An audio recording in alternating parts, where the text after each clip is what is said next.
हमारे घरों में ब्लेम गेम बहुत ज्यादा। बड़े भाई की गलती पकड़ ली बस जी, बहन की गलती पकड़ ली, फलानी की गलती, ब्लेम गेम चल रही। बाप ने मुझे पढ़ाया नहीं, बाप ने मेरा कैरियर तबाह कर दिया है। मेरे पास आते हैं यंगस्टर, बाप को इल्जाम दे रहे हैं कि अब्बा ने ये कर दिया, अब्बा ने वो कर दिया। भाई इससे आपको मिलेगा क्या? ब्लेम गेम से नफरत के अलावा और सेपरेशन के अलावा और क्या? शैतान तो खुश हो रहा है। आपको इतना नहीं पता कि तकदीर का एक कॉन्सेप्ट है। बाप ने तो जो किया सो किया, लेकिन क्या आपको अल्लाह की तकदीर नहीं पता? आपकी तकदीर में भी यही लिखा था जो करंटली आप हैं। तो आप इंप्रूव करें। पास्ट में जाने की क्या बात है? पास्ट में ही रहना कि इन्होंने मेरे साथ ये कर दिया, इन्होंने वो कर दिया। और ये हमारी यंगस्टर्स में अनफॉर्चुनेटली माँ बाप के खिलाफ बहुत तेजी से एक रवैया उभरा। ये मेरे लिए बहुत एक साइन ऑफ कंसर्न है। शायद इसलिए क्योंकि हमारे मोटिवेशनल स्पीकर एक बात करते हैं और उसके बाद उन्हें एहसास नहीं होता उन्होंने बात क्या की और उन्होंने क्या केओस मचा दी। हमारे यंगस्टर्स को सेंस ऑफ महरूमी दिलाई जा रही है कि तुम्हारे अंदर बहुत बड़ी महरूमी है।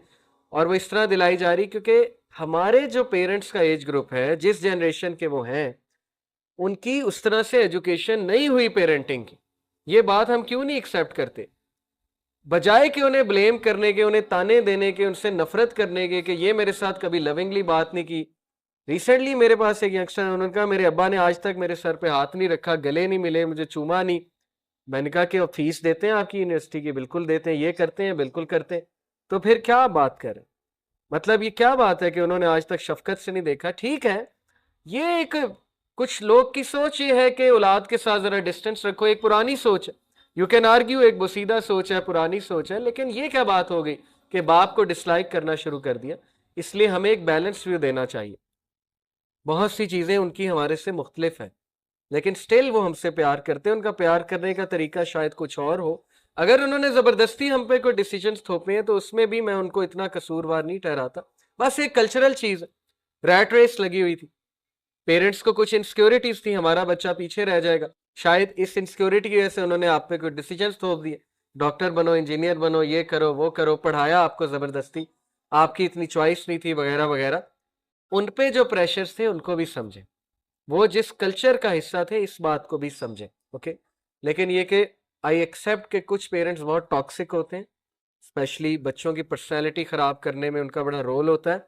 लेकिन स्टिल मैं एक बैलेंस बात करूंगा कि आप नफरत करने की बजाय पेरेंट्स के साथ एहसान के साथ ही चलें।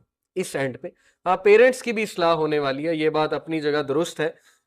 अब हो ये सकता है कि आप ऐसे ना बने, सीधी सी बात। आप एक अच्छे बैलेंस किस्म की पेरेंटिंग, आपके सामने इंटरनेट है, यूट्यूब है, आप लर्न कर सकते हैं पेरेंटिंग क्या होती है, अच्छी पेरेंटिंग क्या है, वगैरह वगैरह। इस तरह करें आप। पास्ट पर रोना और पेरेंट्स के खिलाफ होना, ये इसको मैं बिल्कुल भी रिकमेंड नहीं करता। आप उनकी खिदमत ही करें और आप जो है उनको बस, सपोज अगर बहुत ज्यादती भी आपके साथ हुई है तो माफ करना तो एक आम आदमी के लिए बहुत जरूरी है, तो पेरेंट्स तो फिर आम आदमी से तो जाहिर है बहुत बढ़कर है।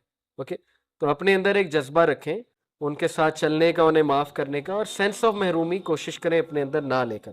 What is the definition of आशिक रसूल? ये भी एक बात है जिस पे बात होनी चाहिए।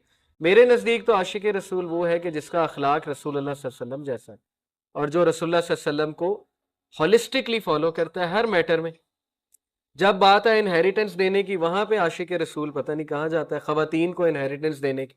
जहां पे बात है कि जायदाद तकसीम करने की, वहां पे पता नहीं हमारा इश्क कहाँ पे जाता है। या जहां पे लड़ाई झगड़े आए, खानदानी लड़ाई झगड़े, छोटी छोटी बात पे नाराज हो जाना, अपने बच्चों को भी पॉइजन करना, उन्हें भी रोकना, रिश्तेदारों से मिलने खुद भी ना मिलना, जनरेशन्स को पॉइजन कर देना कि ये गलत लोग हैं, ये है, ये वो है, इनके पास नहीं जाना। ये कौन सा इश्क है? ये चीज हमारे कल्चर में इस तरह समाई हुई है कि इतने प्रॉब्लम्स है, इतने प्रॉब्लम्स है, पता नहीं कैसे हल होंगे। आप लोगों ने, यंगस्टर्स जो हैं, अगर शायद ये इस बात का ठेका ले कि हम ऐसी फैमिली और ऐसा कल्चर हम प्रमोट नहीं करेंगे, शायद फिर चेंज आ सके। अदरवाइज जो इस वक्त हालात हैं और हम क्लेम करते हैं हम आशिक रसूल हैं, तो ये एक बहुत दुख की बात है। और ये मैं तरगीब के लिए कह रहा हूँ, ये कोई डिग्रेडेशन के लिए नहीं कह रहा। सो ये रसूलुल्लाह सल्लल्लाहु अलैहि वसल्लम का रवैया था। ब्लेम गेम आज तक नहीं की नबी सल्लल्लाहु अलैहि वसल्लम। ओहद के मौके पे नबी अकरम सल्लल्लाहु अलैहि वसल्लम ने सहाबा से मशवरा लिया, कहा कि यहाँ पर रहकर लड़ें या बाहर जाकर लड़ें। और रसूलुल्लाह सल्लल्लाहु अलैहि वसल्लम की पर्सनल जो ख्वाहिश थी और पर्सनल जो व्यू था वो था कि मदीना में ही रहे, और ये सबको पता था। यंग सहाबा जाहिर है यंग एज में बंदा थोड़ा सा इमोशनल होता है, थोड़ा उसके पैशनेट और जज्बात ज़्यादा होते हैं। यंग साहबा ने कहा कि नहीं, हमें बाहर जाकर लड़ना चाहिए, and they were very loud. तो हज़रत हमज़ा रज़ियल्लाहु अन्हु ने बहुत गुस्से से देखा यंग साहबा को, और जब रसूलुल्लाह सल्लल्लाहु अलैहि वसल्लम अंदर तशरीफ़ ले गए तो हज़रत हमज़ा ने अच्छा खासा डांटा उन्हें और बाकी साहबा ने जो ओल्ड साहबा थे, और कहा कि तुम लोगों को तमीज़ नहीं है बात करने की, तुम प्रॉफिट से डिसएग्री कर रहे हो। तो यंग साहबा को फौरन एहसास हो गया कि ये तो हमसे बड़ी गलती हुई है। उन्होंने कहा नहीं, जैसे रसूलुल्लाह कहेंगे हम वैसे करेंगे।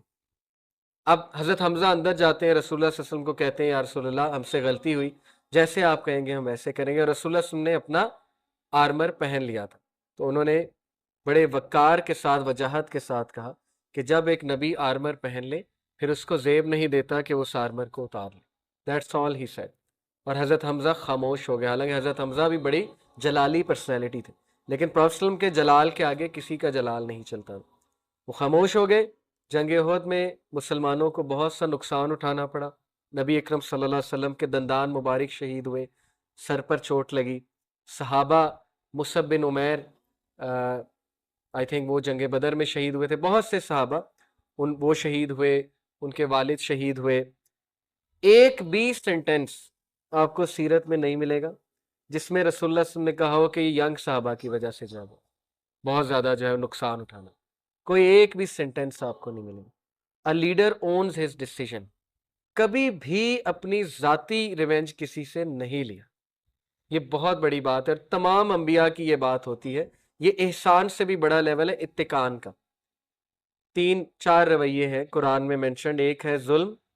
जुल्म ये है कि मैं आपको एक मिसाल से समझाता हूँ। जुल्म ये है कि किसी ने आपको थप्पड़ मारा, आपने आगे से 2 मार दी, ये जुल्म है। अदल ये है कि उसने एक मारा, आपने भी एक लगा दी, क्योंकि ज़ाहिर है इस्लाम में अदल का भी कॉन्सेप्ट है, आई फॉर एन आई। एहसान ये है कि आपने उसने आपको थप्पड़ मारा, आप आगे से खामोश हो जाते हैं और आप उसको कुछ नहीं कहते। इत्तिकान का लेवल ये है, इत्तिकान कहते हैं परफेक्शन को। इत्तिकान एक आयत से साबित है कि अल्लाह ताला ने कायनात की तख्लीक परफेक्शन में की है। उसमें ये रूट वर्ड है, इत्तिकान का जो रूट वर्ड है।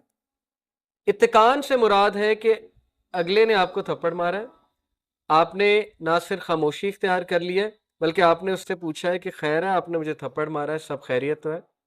ये इत्तिकान का लेवल है, और ये हर आम आदमी का नहीं होता है, ये अंबिया की निशानी है। ज्यूज अक्सर इसी बात से इस्लाम कबूल करते थे। वो चेक करते थे रसूलुल्लाह को, टेस्ट करते थे बाकायदा। आकर एक बहुत बड़ी सख्त बात बोलते थे और उसके बाद देखते थे अब ये रिप्लाई क्या करेंगे, और रसूलुल्लाह सल्लल्लाहु अलैहि वसल्लम का रिप्लाई सुन के वो उसी वक्त कलमा पढ़ लेते थे कि यस, ये नबी है, क्योंकि ये काम नबी ही कर सकता है। लेकिन हमें भी उस चीज़ को चेज करना है, इत्तिकान के लेवल को।